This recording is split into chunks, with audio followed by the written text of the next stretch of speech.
Hi, I'm Rob. And I'm Rob. And this is Ask Rob and Rob. Hello everyone and welcome to Ask Rob and Rob, the show where you get your questions in and we get you answers back. And this has proved a very popular concept. We've done it for years. In fact, this is the 286th episode we've done, so it clearly works. So let's make sure we continue that momentum and remind you how you can get involved. Yeah, it'd be really awkward if we now stopped on episode 286 because we had no questions. I don't think there's any danger of that, but just in case, and just in case you've got your own burning question, then it's really easy to send it our way. You've just got to call 013 808 0035. That's 013 808 0035. Or you can head to propertyhub.net/ask.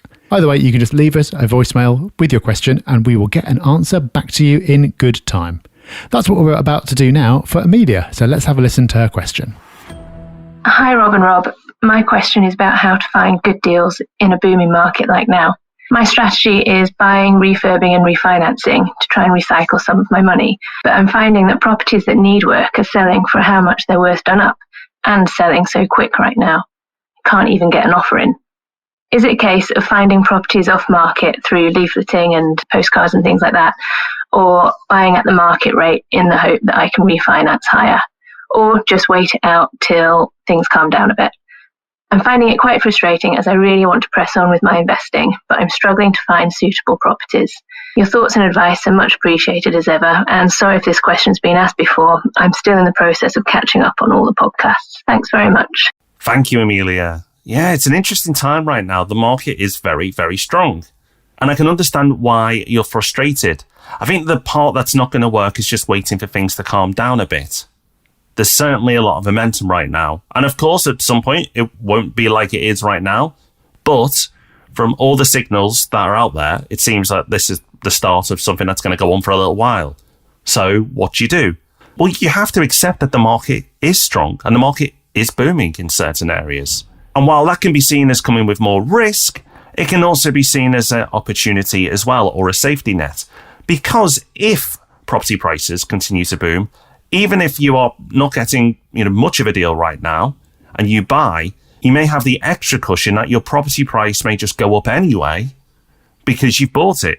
You may remember back to, and I don't know how old you are, Amelia, but you may remember back to the last property cycle, and during the boom phase, there were property programs on all the time. And Sarah Beanie used to go around people's projects, they'd spend a load of money, and they'd make a load of profit. But often, and it seems pretty much most of the time, Sarah Beanie would point out that, well, actually, if you'd done nothing, you actually would have made just as much money because the market was so strong. And we're moving back into that territory again.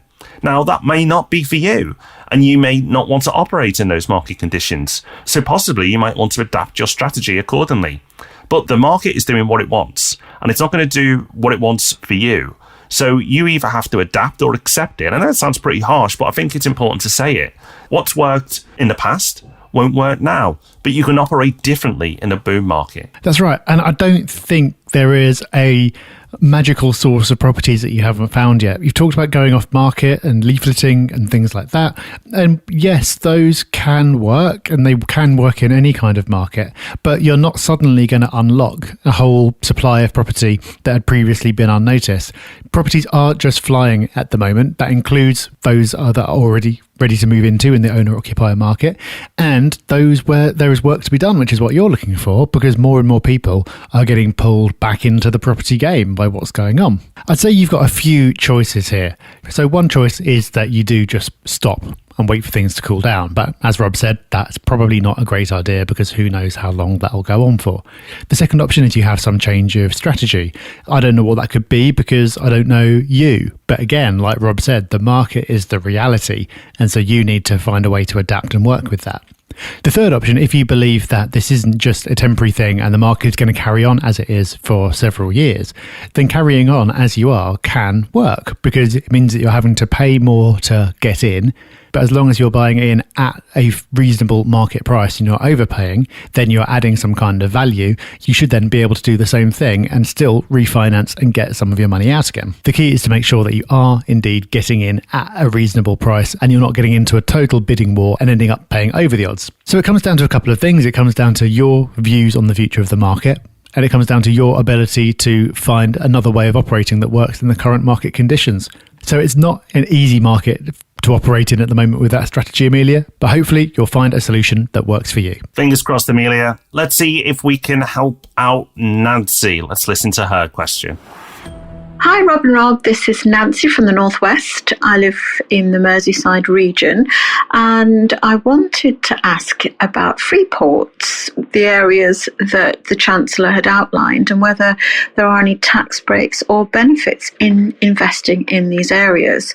I asked my accountant, and he wasn't too sure, so I thought I'd ask the experts. I look forward to hearing from you, and bye for now. Thank you for the question, Nancy. The short answer is, are there tax breaks for investing in property in those areas? No, there aren't. So you're not personally going to do any better by investing there.